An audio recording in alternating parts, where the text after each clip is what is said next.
A corrida tremenda no bairro de Paradeira, nós somos sumamente contentes com a campanha está avançando. Nós sentimos que o partido AVP a trazer entusiasmo back de política de Aruba, a criar confiança back de política na Aruba e ao nós clausurar uma reunião de contato de Paradeira, depois de Cana, no bairro de Núñez, Paradeira, a recepção de tremendo, comunidade clave cambio e momento to war sobrando sumamente desgustar de governo com a negligência com não dona na local com não tem direito de bater não dona na local com não merece e agora aqui nanda claro um cambio de direção ambiente fresco para sobre o momento to war para cambio e AVP a 13 e cambio através de 10 pontos nós temos programa bom formular nos candidatos nanda preparar e agora aqui nós claro para conquistar a vitória 6 de dezembro. E o ponto que mais ressaltar é a visita na casa. Segundo aspecto não mais ressaltar é melhorar aspecto na vida. A pessoa não vive de depressão financeira, não vive inconfortável, não vive de preocupação financeira e não ter alívio e manejo de alívio.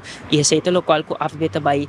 prover também para a comunidade local que nós temos também a roupa de aspecto de vivenda, de preço de vivenda, de acesso na vivenda e de nosso conceito essa que é direito fundamental para cada que tenha desejo de chegar na sua própria casa, no seu próprio lugar, por chegar nessa aqui de país desarrollado de maneira Aruba. E nós estamos aqui parte de regulação do mercado de vivenda tá importante, tá necessário, ocupa algum ano, você vai acordar que você vai enfocar arriba